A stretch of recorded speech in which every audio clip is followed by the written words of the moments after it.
قد قال الله تعالى في كلامه المجيد والفرقانه الحميد أعوذ بالله من الشيطان الرجيم بسم الله الرحمن الرحيم وإذا بشر أحدهم ظل وجهه مسودا وهو كظيم قال الله تعالى في شأن حبيبه إن الله وملائكته يصلون على النبي يا أيها الذين آمنوا صلوا عليه وسلموا تسليما সবাই মুহাব্বতের সহিত দরুদ ইব্রাহিম পড়ুন আল্লাহুম্মা সাল্লি আলা মুহাম্মাদ وعلى آل محمد كما صليت على إبراهيم وعلى آل إبراهيم إنك حميد مجيد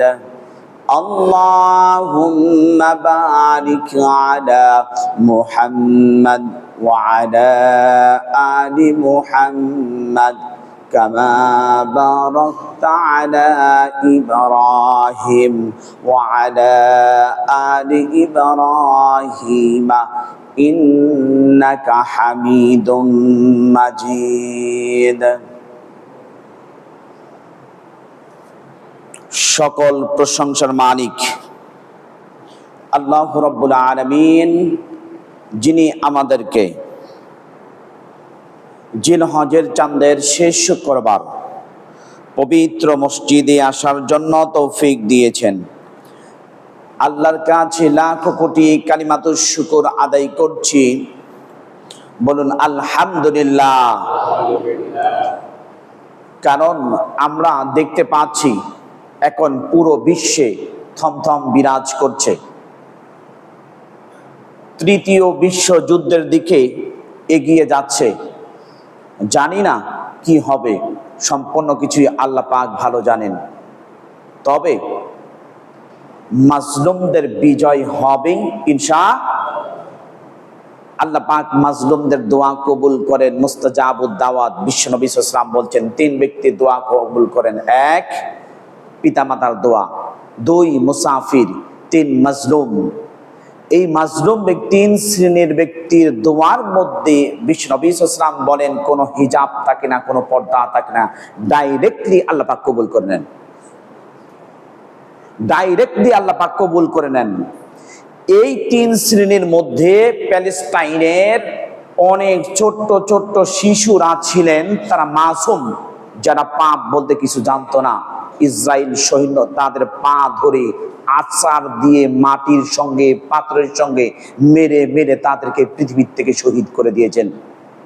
যখন ইসরায়েলে মারছেন বোমা, 1 মিনিটে 150টি যখন ড্রোন হামলা করছেন ইরান, তখন ওই দেশের লোক, তখন ইহুদিরা বলছে যে মুসলমানরা খারাপ, মুসলমানরা কেন আমাদেরকে মারছে, মুসলমানরা কেন আমাদেরকে মারছে, মুসলমানদের জন্য বদদোয়া করছে। যখন নেতানিয়াহু যখন মারতো ইসরায়েলকে, যখন মারতো ইসরায়েল থেকে প্যালেস্টাইনে ছোট্ট ছোট্ট কিছুরা শিশুরা শুধু আর্তনাদ করতো আল্লাহর কাছে, যে আল্লাহ রব্বানা আখরিজনা মিন হাযিহিল ক্বরিয়াতিদ যালিমিনা আহলুহা ওয়াজআল লানা মিন লাদুনকা ওয়ালিয়্যা ওয়াজআল লানা মিন লাদুনকা নাসীরা।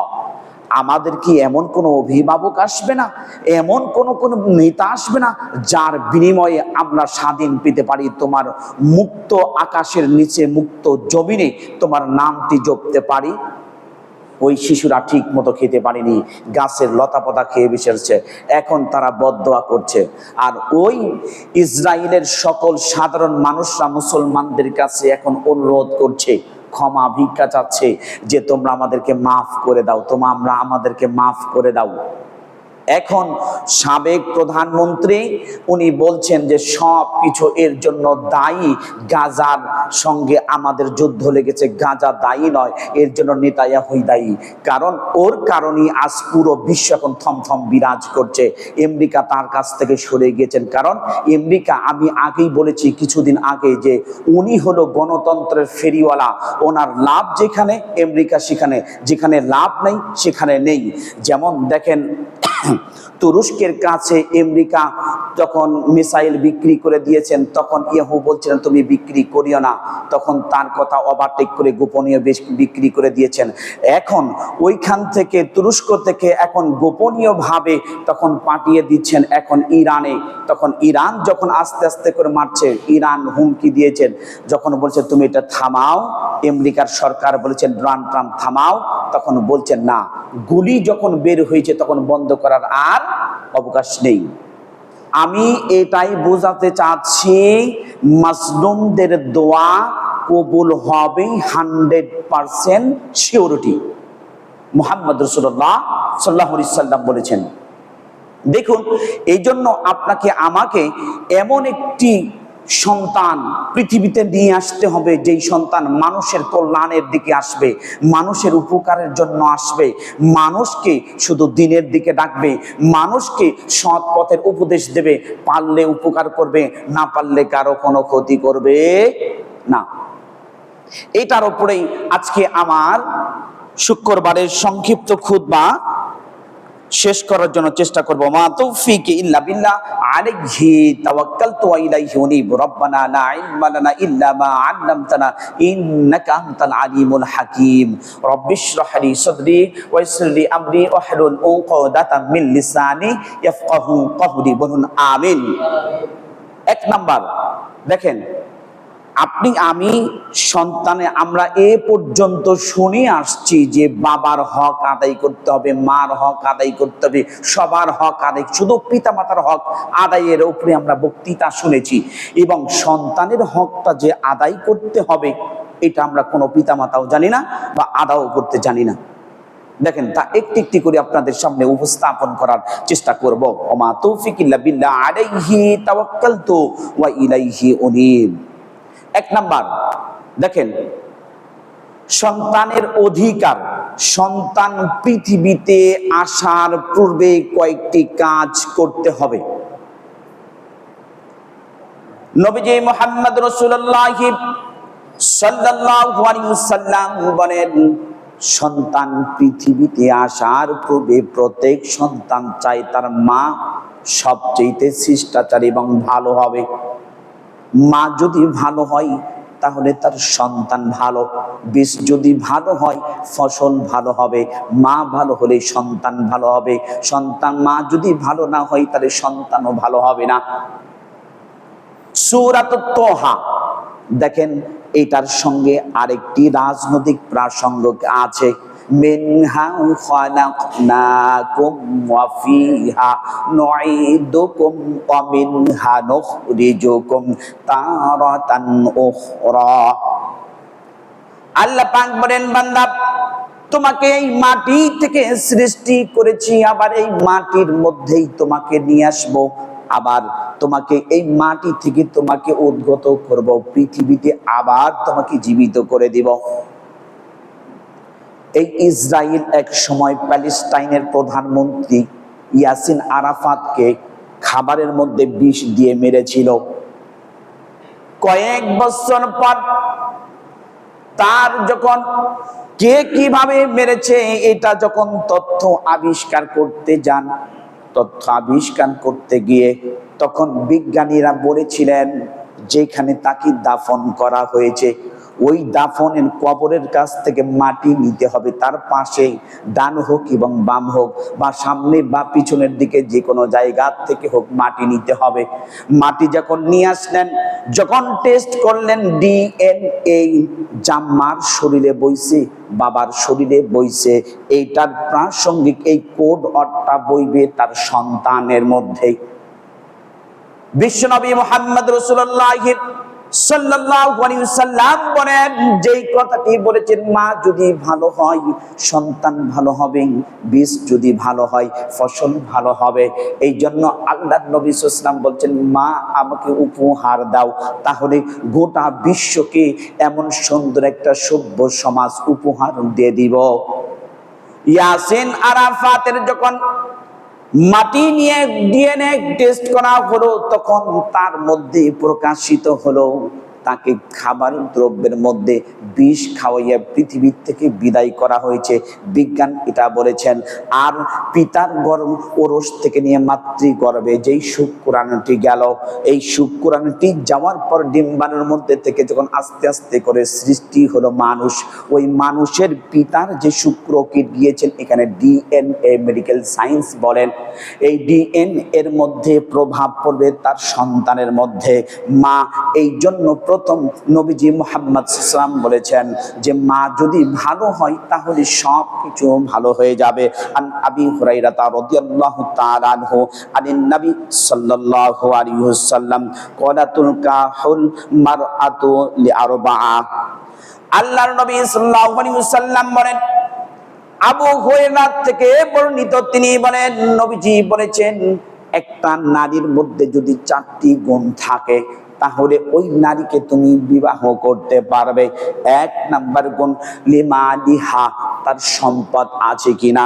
2 নাম্বার হলো ওয়ালি হাসাবিহা, তার বংশমর্যাদা কি, বংশমর্যাদা যদি ভালো হয় তাহলে তুমি তার সাথে সম্পর্ক রাখো, বিবাহ করতে পারো।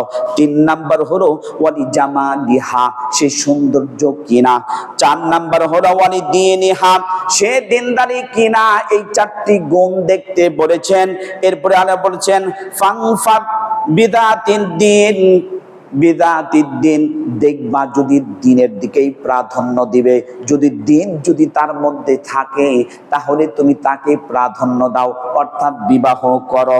এরপরে তারিবাত বিযালিকা, যখন তুমি এইটা প্রাধান্য না দিবে তাহলে তুমি অবশ্যই ক্ষতিগ্রস্ত হয়ে যাবে। কারণটা হলো একজন নারী একজন পুরুষকে ভালো বানাইতে পারে, আর একজন নারী একজন পুরুষকে খারাপ বানিয়ে দিতে পারে। কারণ একজন নারী ইচ্ছা করলে ওকে পাপের দিকে ধাবিত করতে পারে, আর একজন নারী ইচ্ছা করলে তাকে সব সময় ভালো কাজ, নেকির কাজ করতে উৎসাহিত করতে পারে। বলেন ঠিক কিনা? এরপরে ক্বালা রাসূলুল্লাহ সাল্লাল্লাহু আলাইহি ওয়াসাল্লাম, আদ-দুনিয়া মাতাউন ওয়া খায়রু মাতাউদ দুনিয়া মারআতুস সালিহা। মুসলিম শরীফের 3535 নম্বর হাদিস।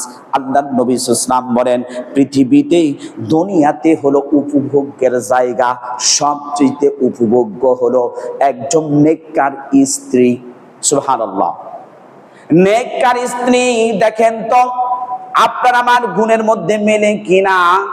যখন স্বামী বাহিরের থেকে আসছেন, আসার সঙ্গে সঙ্গে তাকে স্বামী যখন সালাম দিয়েছেন, সুন্দর করে দরজা খুলে দিবে, তার সঙ্গে সুন্দর আচরণ করবে, তার সঙ্গে সুন্দর মুস্কি হাসি দিয়ে কথা বলবে, তার জন্য খাবার রেডি করে দিবে, সব কিছু করে দিবে। করে দিবার পর তাকে বসার জায়গা, ঘুমানোর জায়গা, ওজুর পানি সব কিছু পরিপাটি করে দিবে। দিবার পর আল্লাহর নবী সাল্লাল্লাহু আলাইহি ওয়াসাল্লাম বলেছেন, এমন যদি মা থাকে তার কাছ থেকে নেককার সন্তান অবশ্যই আসবে।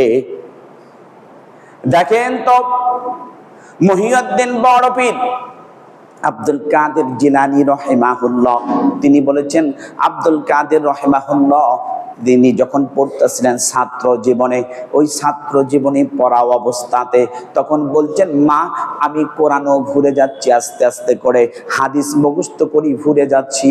তখন বলছেন, কেন বাবা? তখন বলেছেন, মা গো আমি বুঝতে পারি না, তুমি বলো তো দেখি জীবনে কোনো পাপ করেছো নাকি? আমার তো মনে পড়ে না যে আমি পাপ করেছি, তুমি বলো তুমি পাপ করেছো কিনা। তখন মা বলতেছেন, আব্দুল কাদের আমার মন এখনো সায় দেয় না যে আমি পাপ করেছি। তখন মা বলতেছেন যে বাবারে আমার পাপের কথা তো এখনো মনে পড়ে না। তখন আব্দুল কাদের রহমাহুল্লাহ বলেন, আপনি অবশ্যই পাপ কোথাও না ভুল করেছেন, না হলে কেন আমি ভুলে যাব? বিজ্ঞান বলেছেন ওই পিতা এবং মাতৃর কোড তার শরীরের মধ্যে রক্তের মধ্যে বইছে। তখন বলতেছেন, ও সন্তান কলিজার টুকরা শোন, ওয়াল্লাহি আল্লাহর কসম করে বলি, যখন আমি তোমার বাবার বাড়ি থেকে যখন আমি মার বাড়িতে গেলাম, নানার বাড়িতে যাওয়ার পর ওইখানে দেখলাম যে আমি কখনো উঠান পার হয়নি, কিন্তু কি রকম করে যেন চাচার উঠানে চলে গেলাম, দেখলাম অনেক রৌদ্র।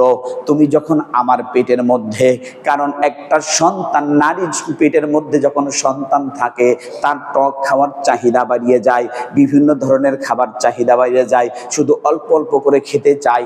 তখন বলেন আব্দুল কাদেরের মা বলেন, কলিজার টুকরা সন্তান রে, যখন আমি গেলাম তোমার চাচাতো নানার বাসায়, ওই সামনে দেখি একটি কুলার মধ্যে অথবা একটি কিছুর মধ্যে কাগজের মধ্যে আম সত্তা বানিয়ে দিয়েছে। ওইখান থেকে আমি লোভ সামলাইতে পারিনি, টক দেখে ওইখান থেকে নিয়ে খেয়েছি। অল্লাহি আল্লাহর কসম করে বলি, দ্বিতীয়ত আমার আর কোনো কিছু পাপ কাজ করি নাই। মিলান আপনার আমার স্ত্রীর সাথে, দেখেন তো মিলে নাকি? দেখেন একটু মিলে দেখেন। আল্লাহর নবী সাল্লাল্লাহু আলাইহি ওয়াসাল্লাম বলেন, তাহলে সুন্দর একটি মা লাগবে।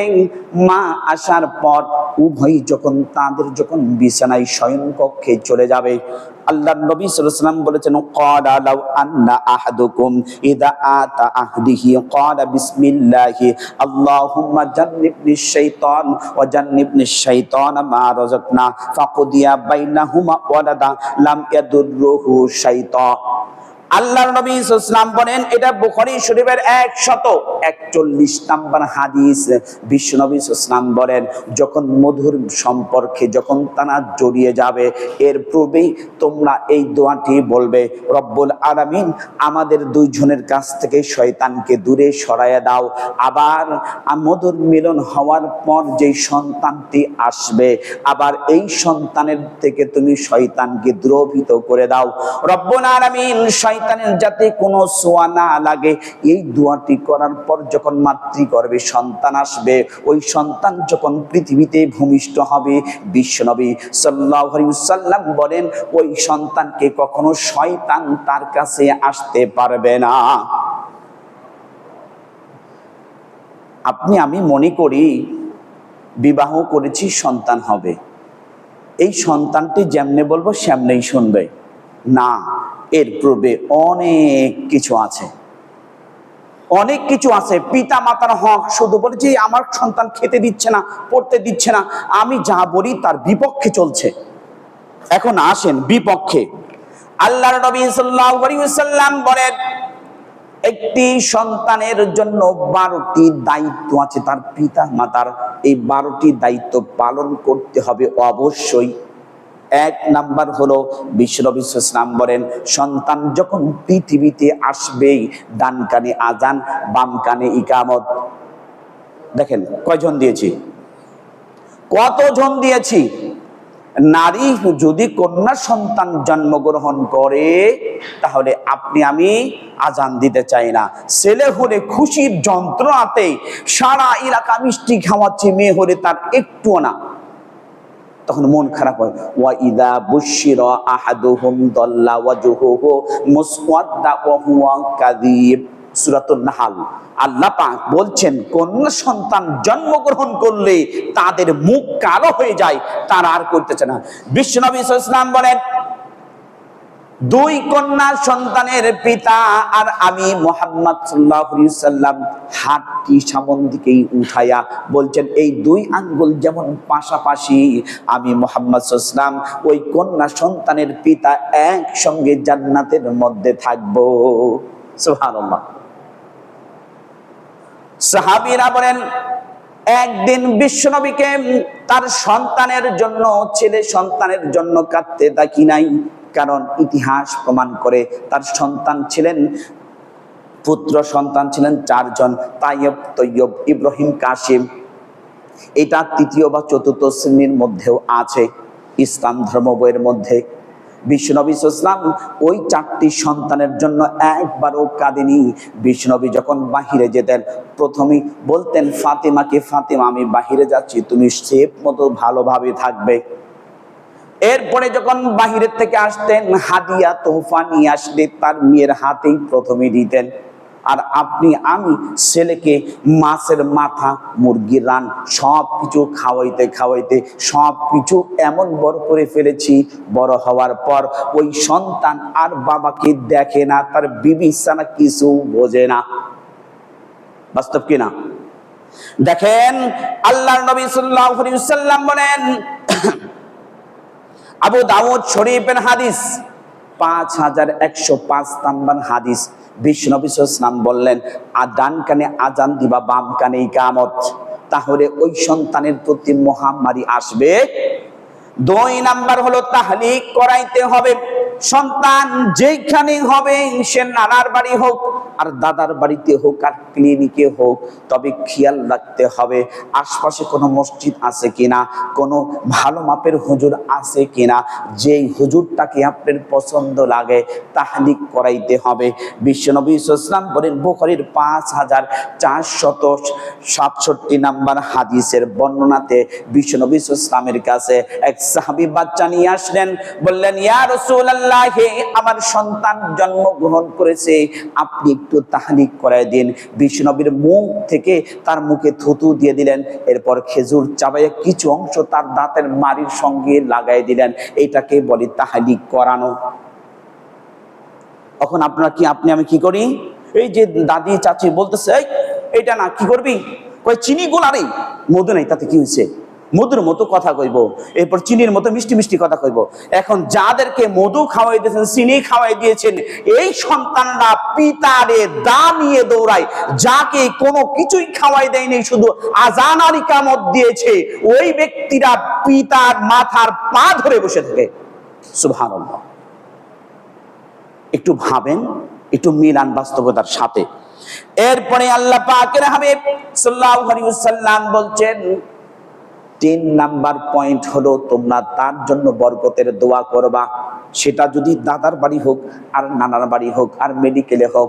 আর বর্তমান ট্র্যাডিশন হলো আপনার আমার সোসাইটি এইটাকে মেইনটেইন করে, সেটা হলো ছবি উঠায় সাথে সাথে সেলফি উঠাইয়া ফেসবুকে দেওয়া, আমি কন্যা সন্তানের বাবা হলাম, আমি ছেলে সন্তানের বাবা হলাম, তোমরা আমার জন্য দোয়া করো।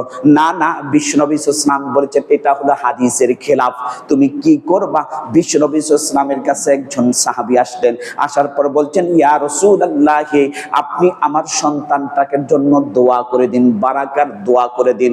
যখন সন্তানের জন্য বিশ্বনবী সাল্লাল্লাহু আলাইহি ওয়াসাল্লাম বরকতের দোয়া করে দিলেন, যেই নবজাতক শিশুকে দেখতে যাবে ওই ব্যক্তির জন্য অপরিহার্য কর্তব্য তার প্রতি যাতে বরকত হয়, বরকতের দোয়া করে দিবে। সুবহানাল্লাহ। আবু দাউদ শরীফের 5606 নাম্বার হাদিসে বিশ্বনবী সাল্লাল্লাহু আলাইহি ওয়াসাল্লাম যখন তিনি মক্কা থেকে মদিনাতে চলে গেলেন, যাবার পরে আবু বকর, আসমা বিনতি আবু বকর কোনো সন্তান হয় না। মক্কা থেকে মদিনা যাবার পর তখন সবাই বলতেছিল, তাহলে এরা কেমন মেয়ে, তাদের কোনো সন্তান হয় না। তখন আসমা বিনতি আবু বকরের সন্তান যখন জন্ম নিলেন, সেই সময় তাকে বলে ঐতিহাসিক সন্তান। তখন বিশ্বনবী সাল্লাল্লাহু আলাইহি ওয়াসাল্লাম তার মুখ থেকে থুতু প্রথমে দিলেন, এরপর খেজুর চাবিয়ে তার দাঁতের মাড়ির সঙ্গে লাগিয়ে দিলেন, লাগিয়ে এটাকেই তাহলিক করে দিলেন আর বরকতের জন্য দোয়া করে দিলেন। সুবহানাল্লাহ। আপনার আমার সন্তানকে হক একটাও তো আদায় করি না, শুধু পিতার মাতা হয়ে বসে আছি। 4 নাম্বার হলো সপ্তম দিনে তার আকিকা করতে হবে। আপনি আমি যেটা বলছি এই হাদিসটা হলো জয়ীফ। আল জামিয়াতুস সগীর, এটা হলো 5681 নাম্বার হাদিস। 7 দিন, 14 দিন, 21 দিন, এইটা হাদিসটি হলো জয়ীফ এবং দুর্বল। সঠিক হাদিস হলো মুসলিম তরিকার হাদিস। বিষ্ণু ইসলাম বলছেন 7 দিনের দিন আকিকা দিতে হবে, এটাই হলো মুসলিম তরিকা। এর উপরে আর কোনো সহিহ হাদিস নাই। বিশ্বনবী সাল্লাল্লাহু আলাইহি ওয়াসাল্লাম বলেন 7 দিনের দিন আকিকা দিতে হবে, তার সুন্দর একটি নাম রাখতে হবে।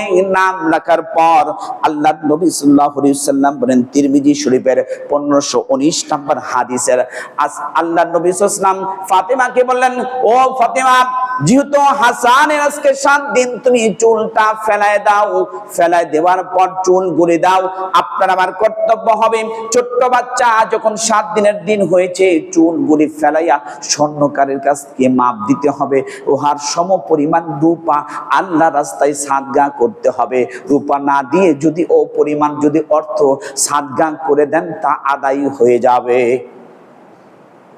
দেখেন সন্তানের কতগুলি হক আদায় করছি, এটা মিলান দেখি কয়জন করেছি, একটু মিলান না। সন্তান ভালো চাচ্ছি, সন্তান আমার সাথে ভালো ব্যবহার করবে, সন্তান আমার সাথে খারাপ ব্যবহার করবে না। হুজুর একটু দোয়া করেন।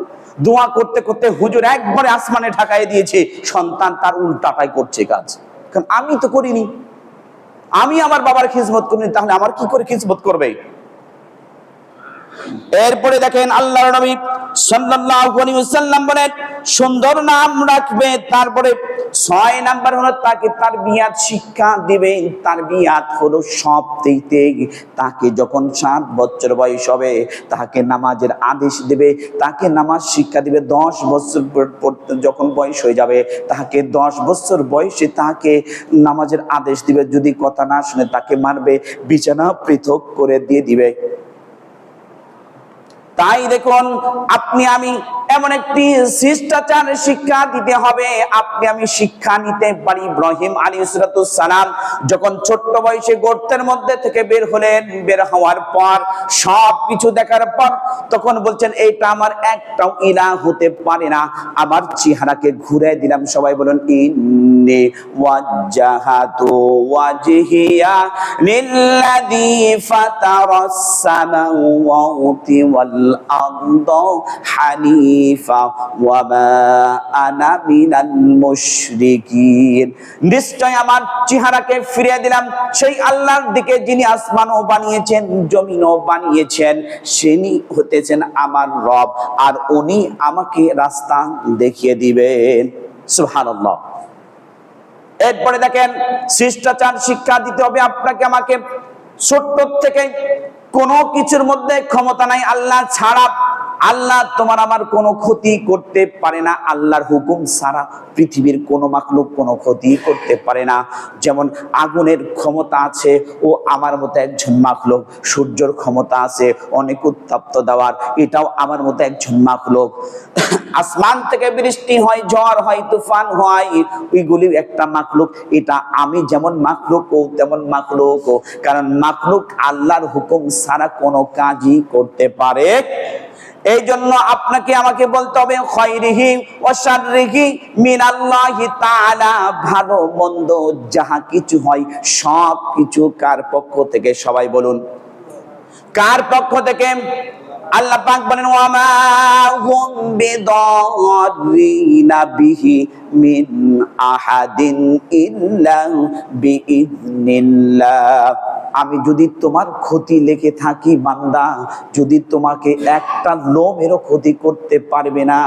আর যদি তোমার মৌত লেখে থাকে, তুমি সুদৃঢ় অট্টলিকার মধ্যে থাকলে তোমাকে মৃত্যু গ্রাস করবেই। এরপরে দেখেন 7 নাম্বার হলো সন্তানকে সুশিক্ষায় শিক্ষিত করতে হবে।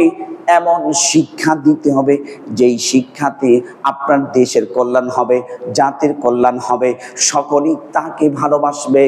আর এমন শিক্ষাই দেব না সে আলেম হলেও দেখা যাবে যে এমন একজন আলেম পরনিন্দা পরচর্চা করে, এমন একজন শিক্ষিত ব্যক্তি তিনি পরনিন্দা পরচর্চা করে, এমন একজন খারাপ তার দিকে শিক্ষিত হওয়ার পরে সব কিছু খারাপ দিকে কাজ হয়, কিন্তু ভালো কোনো কাজ হয় না। আলেম যদি ভালো হয় আল্লাহর ফেরেশতার থেকেও বেশি বড় ভালো হয়, আর আলেম যদি খারাপ হয় তাহলে শয়তানের থেকেও বড় খারাপ হয়। এরপরে দেখুন, এই জন্য সুশিক্ষায় শিক্ষিত করতে হবে, তাকে তাওহীদ শিক্ষা দিতে হবে, আল্লাহর একত্ববাদ শিক্ষা দিতে হবে। আমানতু বিল্লাহ, আল্লাহর প্রতি ঈমান এনেছি, আল্লাহ পাক আমাদেরকে সব কিছু করান। ওয়া কাইম মিন দাব্বাতিল্লাহ তাহমিলু রিজকুহা আল্লাহু ইয়ারযুকুহা ওয়া ইয়্যাকুম।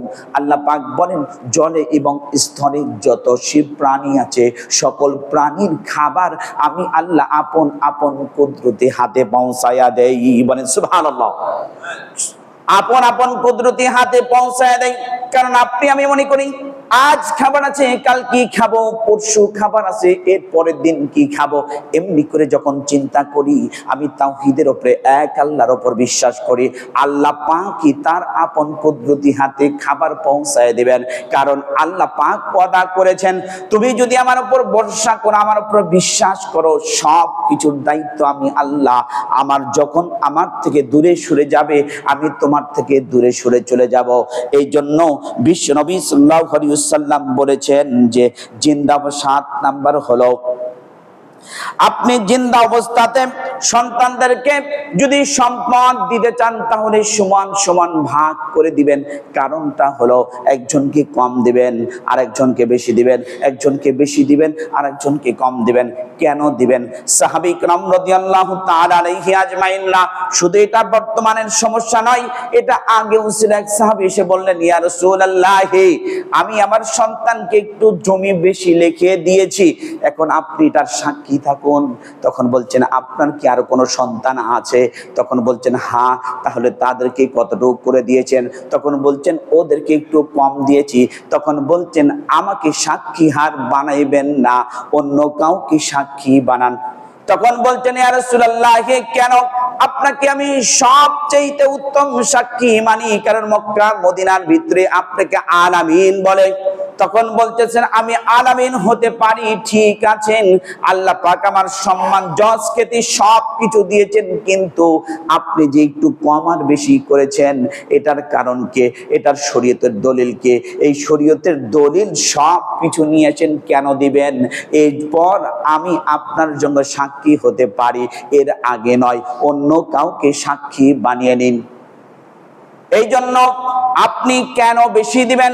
সবকিছু যারা ফারাইজের দলিল দেন ওই ব্যক্তিদের কাছ থেকে লিখিত আকারে দলিল নিয়ে আসতে হবে, কোনো মৌখিক নয়। কারণ আপনি আমি একটা বলছি, একটা আমি বুঝেছি, আর একটা এসে আমি আমার মতো কাজ করলাম, কিন্তু এটাই সঠিক নয়। সঠিক হলো কোরআন এবং হাদিসের দলিল থাকতে হবে।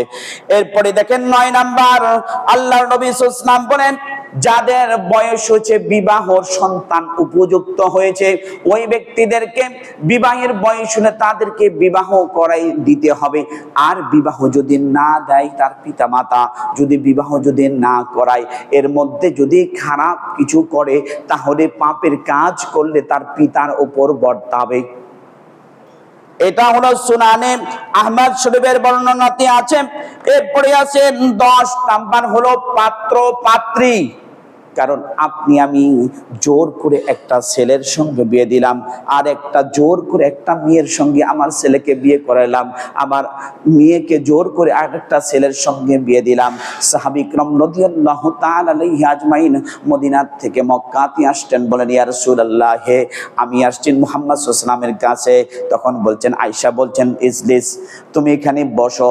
বসলেন, বসার পর বলছেন ইয়া রাসূলুল্লাহ, আমাকে পছন্দ ছিল না ওই ছেলেটা, কিন্তু আমার বাবা আমাকে জোর করে বিয়ে দিয়েছে, কিন্তু আমার মত নাই। ওর ওই মেয়ের বাবাকে ডাকলেন, ডাকার পর বলছেন, তুমি বলো তো দেখি তুমি এটা কি বলো। তখন বলছেন, আল্লাহর বান্দি তুমি এখন বলো তুমি কি সংসার করবা না আমি বন্ধ করে দিব। তখন বলছেন, ইয়া রাসূলুল্লাহ, হে হাবিবাল্লাহ, আমার পিতা আমাকে দিয়েছে, এতে কোনো আমি কিছু মনে করি না, আমার পিতার সিদ্ধান্তে আমি অটল, কিন্তু ইলা ইয়াউমিল কিয়ামা পর্যন্ত যত নারী পুরুষ আসবে তাদের জন্য কি করবেন, এমন একটি সমাধান বলে দিন যেন নারীদের প্রাধান্য থাকে, পুরুষদেরও প্রাধান্য থাকে। তখন বলছেন, ঠিক আছে, এটা হলো শরীয়তের আইন, হলো কেউ যদি কাউকে বিবাহ করতে চায়, আপনার আমার ছেলে মেয়েকে তাকে আলাদা একটু কথা বলতে দিতে হবে। একে অপরের সঙ্গে কথা বলা যখন সেটেল ডাউন হয়েছে, তখন একে অপরের সঙ্গে কথার মিল খেয়েছে, তাহলে আপনি এখানে বিবাহ দিতে পারবেন। আর না হলে 2 দিন পর স্কুল থেকে, মাদ্রাসা থেকে, কলেজ থেকে ব্যাগ নিয়ে নানার বাড়ি থেকে চলে যাবে। বলেন ঠিক কিনা? কারণটা হলো অভিভাবকের সমস্যা। বলেছেন মুহাম্মদ রাসূলুল্লাহ, আপনি আমি কখনো একবারও টেক কেয়ার নেই না সন্তানের প্রতি, আমার সন্তান কি করছে, আমার সন্তান কোন সময় প্রাইভেটে যায়, আমার সন্তান কোন সময় খায়, আমার সন্তান কতক্ষণ মোবাইল টিপে, আমার সন্তান কতক্ষণ আমার রুমে থাকে, আমার সন্তান কতক্ষণ বাইরে থাকে, সব কিছুর দায়িত্ব, পুরো ডাটাটা থাকতে হবে তার পিতা মাতার কাছে। যদি না থাকে তাহলে দায়িত্ব পালন করেনি 12টার মধ্যে একটাও, তাহলে আল্লাহ নবী সাল্লাল্লাহু আলাইহি ওয়াসাল্লাম বলেছেন, কিয়ামতের দিন ওই অভিভাবককে তার অভিযুক্ত দায়ের করবেন তার সন্তান তার বিরুদ্ধে। বলেন এখন কি করব? কি করব এখন বলেন? আমার সন্তান যদি আমার বিরুদ্ধে যদি দায়ের করে মামলা আল্লাহর কাছে, আমি যাকে খাওয়াইলাম পড়াইলাম পরিশ্রম করে, তাহলে সন্তান আমার বিরুদ্ধে মামলা দায়ের করছে, সন্তান কি করে? এই জন্য বলছেন, দেখেন এইটার সঙ্গে বিশ্বনবী মুহাম্মদ রাসূলুল্লাহ সাল্লাল্লাহু আলাইহি ওয়াসাল্লাম বলেন, ফখরুদ্দিন রাজি রাহমাতুল্লাহি আলাইহি বলেন, তিনি বলেন যদি তার ইনকাম হারাম থাকে, তার যদি সুদের টাকা থাকে, তার যদি ঘুষের টাকা থাকে, তার যদি হারাম টাকা থাকে, তার যদি জমি দখল করা থাকে, কার যদি চাঁদাবাজির টাকা থাকে, অর্থাৎ মূল কথা, মোস্ট কথা হলো যদি হারাম ইনকাম থাকে, তার ছেলে তার মেয়ে তার কথা শুনবে না, এটাই সঠিক কথা। বলেন ঠিক কিনা? বাস্তবতার সাথে মিলান। আমি কিন্তু একটা মনে হচ্ছে না, 12টি পয়েন্টের 9 নাম্বার পয়েন্ট, বিশ্বনবী মুহাম্মদ রাসূলুল্লাহ সাল্লাল্লাহু আলাইহি ওয়াসাল্লাম বলেন, ওই সন্তান করবে কি, অন্যের সাথে কি অপকর্ম করবে আর ধরা খাবে, বাবার মুখে চুনকালি মাখবে, তখন ওই সন্তান একবারও ভাববে। কারণটা হলো আপনি আমি শুধু আল্লাহ আল্লাহ করছি, মসজিদে হু হু করছি। গত বছর, এই বছরের রানিং বছরের সে প্রথম দিকে এক জায়গায় কুমিল্লাতে গেলাম, যাওয়ার পর বলতেছেন, হুজুর চানাচুর আর বিস্কিট দিচ্ছেন খেতে, ওয়াজ মাহফিলে গেলাম, ওখানে বিসমিল্লাহ বলে খাচ্ছি, আর একজন খাচ্ছে না। তখন বলতেছেন, হুজুর আমি তো জানি না, 5 ওয়াক্ত নামাজ পড়ি, মসজিদে তাকবীরে উলা ধরি, সব কিছু করি, কিন্তু আমি বিস্কিট চানাচুর খাবো না। তখন বলছি, কেন খাবেন না? হুজুর এটা নামাজি বানাইছে না বেনামাজি বানাইছে এটা তো আমি জানি না, তাহলে আমি এটা খাবো না, বেনামাজির খাবার খাই না। দেখেন একটা শিক্ষা বের করছি। তখন বলছেন এটা খাই না। এরপরে আমি বলছিলাম, আমি তো দেখিনি নামাজি না বেনামাজি বানিয়েছে। আমি বিসমিল্লাহ বলে খেলাম। খাওয়ার পর তখন একটু বসার পর যখন যিনি আমাকে দাওয়াত দিয়েছেন ওই ব্যক্তিকে বললাম, বলেন তো এই ব্যক্তিটি কি করেন? তখন বলতেছেন, হুজুর এ তো হলো টাটকা সুদখোর। বলেন কি খোর? তখন বললাম কিভাবে? তখন বলছেন, তার বাবার 10 বিঘা জমি ছিল, এইদিকে জমির দাম, কারণ সবাই বিদেশি পার্টি, দাম বেশি, সব জমি বিক্রি করে ব্যাংকে রেখেছে, আর ব্যাংকে টাকা রেখেছে, রাখার পর ওইখান থেকে টাকা উঠায় নেশে খায়, আবার কিছু ধানের উপরে টাকা দেয়, আবার কিছু জমির উপরে টাকা দেয়, যেমনে সেমনে করে 2 নাম্বারি করে সব টাকা নিয়ে সে খায়, আর মসজিদে আল্লাহ আল্লাহ সুবহানাল্লাহ সুবহানাল্লাহ সুবহানাল্লাহ তসবিহ খালি টিপতেই থাকে। তখন আমি বললাম, ও আল্লাহর বান্দা, আপনি কি করেন? তখন বলছেন, আমি কিছু করি না, শুধু খাই। তাহলে আপনার ইনকামের উৎস কি? তখন বলছেন, ইনকামের উৎস হলো এই যে আমার যত জমি ছিল সব জমি বিক্রি করে দিয়েছি। কি করছেন? সেই টাকা দিয়ে ব্যাংকে রেখেছি। এটা কার নামে? কয় আমার বইয়ের নামে। তাহলে এটা তো হারাম, এটা হলো সুদ হয়ে গেল, এটা খাওয়া পাপ। তখন বলছেন, হুজুর আমার তো পাপ হবে না, পাপ হলে আমার বইয়ের হবে, তাহলে আপনি তো খাচ্ছেন। তখন বলছে, আমি যে খাচ্ছি এটা তো আমার একটু পাপ হলে ওই নামাজ পড়ি, সুবহানাল্লাহ সুবহানাল্লাহ বলি, এটা কাটাকাটি জান্নাত যাব ফাও। এই কিসিমের লোক আছে না? আপনি আমি মনে করছি জান্নাত যাব ফাও আও আকিল কো দানিশতান। মানুষের বডির বিচার হবে না, বিবেকের বিচার হবে। আপনি আমি বিবেক আছে, বুদ্ধি আছে, কোথায় গেলে আমার পায়ে গোবর লাগবে আর কোথায় গেলে পায়ে গোবর লাগবে না, কোথায় গেলে কাঁচ দিয়ে পা কেটে যাবে, কোথায় গেলে কাঁচ দিয়ে পা কেটে যাবে না, এটা সব কিছু করতে পারি। এই জন্য বিশ্বনবী সাল্লাল্লাহু আলাইহি ওয়াসাল্লাম বলছেন যে সব থেকে হলো সমান এমন কিছু করতে হবে। 10 নম্বরের ভরণ পোষণের সন্তানের দায়িত্ব সব পিতার। পিতা যত বৃদ্ধই হোক না কেন তার সন্তানকে ইনকাম করে খাওয়াইতে হবে। যত কিছু হোক না কেন ইনকাম করে খাওয়াইতে হবে। ইসলাম আপনাকে এমন একটি জিনিস শিক্ষা দিয়েছে, আপনি আমি বসে বসে, মানে বাংলাদেশের লোক অলস, এত অলস যা আমি কখনো দেখিনি। আমি একজন খ্রিস্টানকে পরে রাত 3টা 10 মিনিট প্রতিদিন, আমি ওঠার অনলাইনে ঢোকার আগে ওই ঢুকে বসে রয়েছে, ও আমাকে কল দিচ্ছে, কি করছ এখনো? আমি বলছি, এই নামাজ পড়তাম না, আমার কি আর কোনো কাজ নাই? তখন বলছেন, টাইম টু টাইম। তোমার লাইফ থেকে 1 মিনিট যদি চলে যায়, ওই 1 মিনিটের হিসাব মিলাবে কিভাবে? বিল গেটস বলেছিলেন, বিশ্বের শ্রেষ্ঠ ধনী, উনি হেঁটে যাচ্ছেন, পেছন দিক থেকে মার্কিন ডলার পড়ে গেছে একটা বান্ডিল, উনি পেছন দিক থেকে বলছেন, স্যার আপনার মার্কিন ডলারের বান্ডিল পড়ে গেছে। তখন বলছে যে উঠে নেবার মতো আমার ধৈর্য নেই, আমি একটা কার্ড দিব সেকেন্ডে, ওই যে বান্ডিল পড়েছে তার থেকে ডাবল টাকা আমার পকেটে মালিক দিয়ে দিবেন। বোঝেন কি সময়টাকে কতটুকু মূল্য করেছেন, কতটুকু মূল্যায়ন করেছেন? আর আপনি আমি তো বসে বসে সময়, চার দোকানে গেলে তার অভাবই নেই রে বাপ, আর দোকানে গেলে তো হচ্ছে, বাজারে গেলে তো দোস্ত আজকে সময় পাইছে, একটু বস, একটু বহুত ফুর্তি মাস্তি মাস্তি করে সব পার করে দিই। আর কেন সময় পার করছেন? দেখেন তো 12টার মধ্যে 10 নাম্বার বলছি, 10 নাম্বার আপনি অভিভাবক, আপনার সন্তানকে ইনকাম করে খাওয়াইতে হবে হালাল পন্থায়, এটা ইসলাম বলেছেন, এটা ইসলাম বলেছেন। আপনি অভিভাবক, পিতা আপনি, তাহলে আপনার নেতৃত্বে সংসার চলে।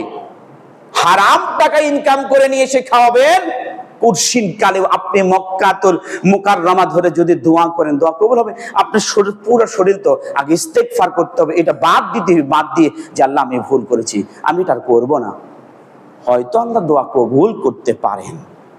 এরপরে দেখেন 12 নাম্বার হলো আপনার আমার মধ্যে এই অভ্যাসটি বিদ্যমান, সেটা হলো সন্তান যদি আপনার আমার কথা না শোনে, স্বামী এবং স্ত্রী উভয়ের মধ্যেই এই কাজটি হয়, তখন বাবা বলে, তুই আমার কথা শুনলি না, তোর বিপদ অবশ্যই আসবে।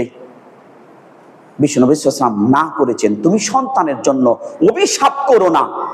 আর বর্তমান বাংলাদেশে এটা রহ রহ করছি, তুই আমাকে খেতে দিস না, তুই আমার কথা শুনলি না, স্কুলে গেলি না, তোর বিপদ আসবেই। ফেরেশতারা বলে আমিন, লেখা হয়ে যায়। আপনি কি বলছেন মুখ দিয়ে? সন্তানের জন্য পিতার দোয়া, মাতার দোয়া কবুল হয়, আর আপনি বলছেন তোর বিপদ আসবে, তুই মর।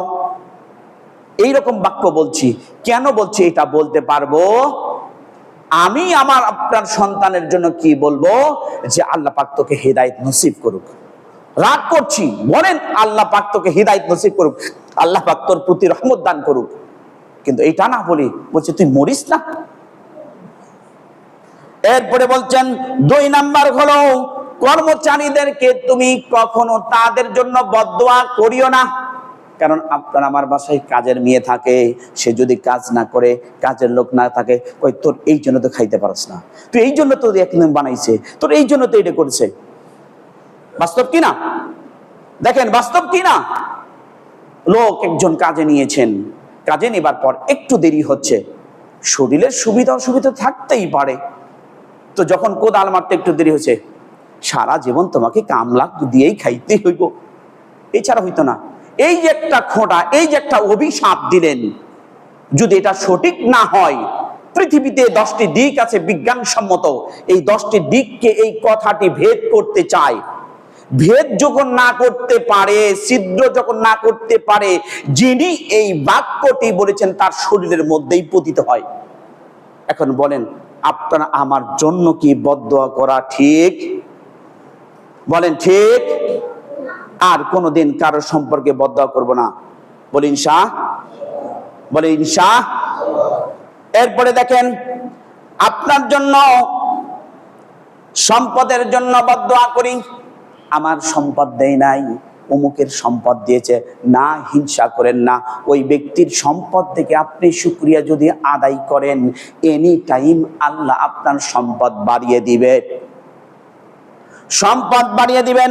এরপর নিজের প্রতি বদদোয়া করছি যে আমি যদি শ্বশুর বাড়ির থেকে এত এত টাকা পাইতাম, অমুকে পাইছে টাকা, ওরই সম্পত্তি 5 বিঘা, অমুকে পাইছে 5 তলা একটা বাড়ি, আমার কিছুই নাই, আমার লাইফটাই যেন কেমন লাল বাতি জ্বলে গেছে রে বন্ধু। উমুকে সবুজ বাতি জ্বালাইছে। বিশ্বনবী সাল্লাল্লাহু আলাইহি ওয়াসাল্লাম বলেন, তুমি এই ধরনের কোন নিজের প্রতি বদদোয়া করো না। 4টি বদদোয়া করতে বিশ্বনবী মুহাম্মদ রাসূলুল্লাহ সাল্লাল্লাহু আলাইহি ওয়াসাল্লাম নিষেধ করেছেন। আজকে আপনার আমার হক, পিতা মাতার হক সব হুজুর বলে, আমি আজকে সন্তানের হক বলেছি, একটা যদি না আদায় করেন, কিয়ামতের ময়দানে আল্লাহ পাক বলেন যে তার সন্তান তার বিরুদ্ধে মামলা দায়ের করে দিবে। আর যদি মামলা দায়ের করে তাহলে আপনি আমি ফেঁসে যাব। কারণটা হলো তার মধ্যে সবচেয়ে উত্তম চরিত্র, তাকে শিক্ষা দেওয়া, তাওহীদ শিক্ষা দেওয়া, শিরিক থেকে মুক্ত থাকা, সকল কুফরি মতবাদ থেকে মুক্ত থাকা। আর আপনার আমার জবানে জারি করা, সবাই বলুন লা ইলাহা ইল্লাল্লাহু মুহাম্মাদুর রাসূলুল্লাহ। প্রত্যেক পুরুষের, এখনো যারা বিবাহ করেননি, আমি তাদেরকে অনুরোধ করছি, যুবক তুমি টাকা দেখে বিবাহ করবা, ওই টাকার মধ্যে সুখ নাও থাকতে পারে। তুমি সৌন্দর্য দেখে বিবাহ করবা, ওই সৌন্দর্যের মধ্যে সুখ নাও থাকতে পারে। তুমি সব থেকে বংশমর্যাদা দেখে বিবাহ করছো, ওইটার মধ্যে সুখ নাও থাকতে পারে। কিন্তু বিশ্বনবী সাল্লাল্লাহু আলাইহি ওয়াসাল্লাম বলেছেন এই 3টা বাদ দাও, দেখো সে ধার্মিক কিনা। ধার্মিক হলেও তোমার প্রতি একবার হলেও অনুশোচনা করবে। বাস্তবতা বলছি, পোলার টেকের ঘটনা। দুইজন বন্ধু, একজন বন্ধু বিয়ে করছে কালো মেয়েকে, আর একজন বন্ধু বিয়ে করছে সুন্দর মেয়েকে। বলে দেখ মুলার মতো বিদেশি ফরেনিয়ার, আর ও বলছেন কালো, তোর বইয়ের দাঁত বার হয়ে রয়েছে। তখন এই কথা বলার পর কিছুদিন যাওয়ার পর, 6 মাস যায়নি, না যাওয়ার পর তখন কিছুদিন পরই তখন বলছে আমি বাবার বাড়ি যাব, আমাকে কিছু জামা কাপড় কিনে দাও। বলছে দেখো আমি এখনো বেতন পাইনি, তোমাকে দিব। আমার টাকা ভাড়াটাও আসুক, ঘর ভাড়া দেই, ভাড়াটাও আসুক, সব কিছু দিব। না এখন দিবি না, তুই এখন দিবি। এই কথা বলতে বলতে কোনো না করেই যখন ছিল তালার চাবি নিয়েই বিবি তার মাথার মধ্যে বসায়া দিয়েছে। আর যিনি কালো, দাঁত উঁচু, ওই ব্যক্তি ধরে মাছ, বিভিন্ন ধরনের কাজ করে। কাজ করার পর ওই বিবি রাত হোক, 12টা হোক, দিন হোক, সকাল হোক, স্বামী শুধু সালাম দিয়ে ঢুকতে দেরি, ওই বিবি তার খেজমত করতে দেরি নাই। বাস্তবতা বুঝাইলাম। এখন বোঝেন কি করব? বুঝলে তাল গাছ, আর না বুঝলে কোনো গাছই না। আল্লাহ পাক আমাদেরকে এই 12টির উপর আমল করা তৌফিক ইনায়েত করে দেখ, বলুন আমিন। আলহামদুলিল্লাহি নাহমাদুহু ওয়া নাস্তাঈনুহু ওয়া নাস্তাগফিরুহু